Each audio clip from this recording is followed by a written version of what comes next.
кој профитира од економскиот раст во услови на растечка нееднаквост на граѓаните, мислам дека одговорот е многу едноставен.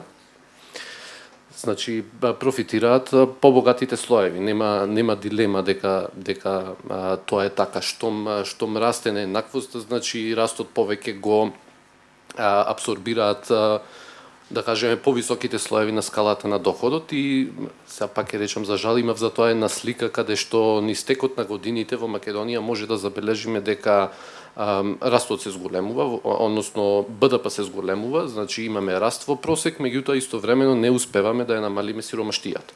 Односно сиромаштијата перзистира на некое ниво околу 27, 29, 30% и тоа е најсилна слика од која што може да се види дека навистина имаме раст, меѓутоа растот не оди кај овие најсиромашните за да може да ги извлече од сиромаштија.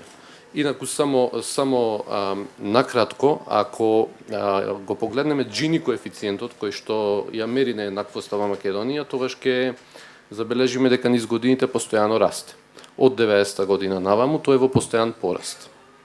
Така што ова го кажувам веднаш на почеток за да нема впечаток дека нееднаквоста се зголемила сега или во последниве 4 или 8 години, туку таа постојано растела низ годините. Например, учеството на најбогатите 10% во доходот на крајот на 90-тите години било околу 22%, па ќе речам, ќе ги видиме веројатно поточните бројки, денес е над 35%.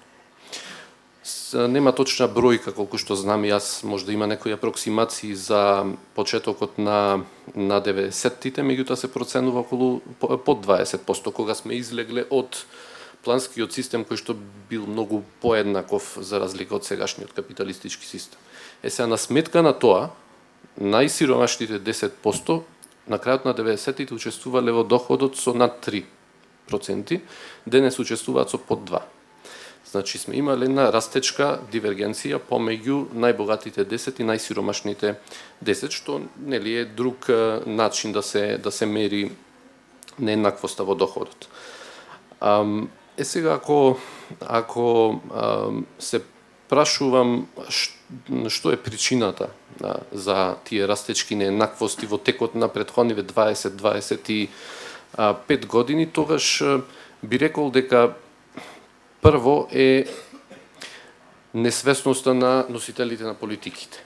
Јас и ден денес мислам дека благодарам што тука сега гледам на новинари и благодарам генерално што ја земаат темата да ја дискутираат во своите медиуми, меѓутоа досега оваа тема скоро воопшто да не се отвараше.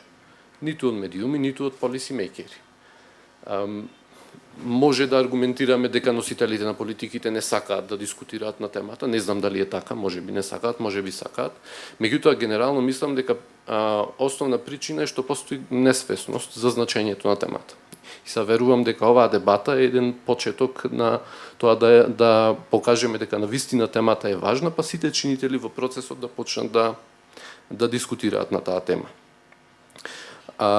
Сега како резултат на таа начелна несвесност би рекол дека се спроведувале политики кои што ја поттикнувале нееднаквост. Ако се вратиме во 90-тите години, тогаш ќе забележиме дека во еден момент има еден поголем скок на нееднаквоста во распределбата на доходот и тој скок е главно сврзан со процесот на транзиција и приватизација. Значи, што се случи во приватизацијата? Од една релативно рамномерна распределба, да кажем условно на собственоста на капиталот, одеднаш се случи да собственоста биде приграбена кај тогашните раководители на предпријатијата во општествена собственост. А за сметка на тоа да осиромашат работниците. Така што да нема дилема дека првиот импетус на нееднаквоста е зададен тогаш. Јас не викам дека тоа било намерно за да се поттикне нееднаквоста, меѓутоа една од причините од каде сето тоа почнало датира токму тогаш. Сега, по мое мислење, всушност жално е што И следствено на тоа владите не водеа политики кои што решавале нееднаквоста. Сега директно да се префрлам во поново во време, например, еден од адутите на тековната економска политика е секако рамниот данок. Меѓутоа го спомна и ти Пикети. Пикети се залага за оданочување кое што не треба да биде пропорционално, туку треба да биде прогресивно. Зошто? Затоа што тоа зафаќа од побогатите слоеви повеќе и со редистрибутивната функција на буџетот, тоа се носи кон посиромашните слоеви за да може да ги извлече од сиромаштија. Меѓутоа ние се одлучивме да воведеме рамен данок. И имам впечаток дека секогаш било која политика што ја носиме, ја правиме, можда не е најсоодветен збор ад хок, меѓутоа ја правиме без да ги оценуваме бенефитите и трошоците од таа политика. Значи, рамниот данок не беше воведен за да ја поттикне нееднаквоста, затоа не ни зборувавме. Рамниот данок беше воведен за да ја олесни бизнис климата, нели, условно кажано, за да доаѓаат тука инвеститорите, и тоа е легитимно. Можда во целата оваа приказна на странски и директни инвестиции има некаков удел. Не викам дека има клучен, меѓутоа можда има некаков удел.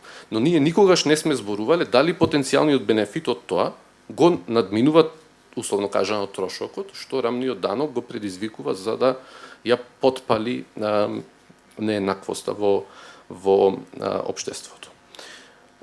И многу други политики. Значи да ја земеме и последнава промена во даночна политика, која што се однесува на оданочување на хонорарите со придонеси, и таа политика е главно поттикнувачка за нееднаквост. Меѓутоа владата не ја донесе за да ја поттикне нееднаквост. Ја носи за некоја друга цел да ги пополни фондовите, пензискиот и здравствениот фонд.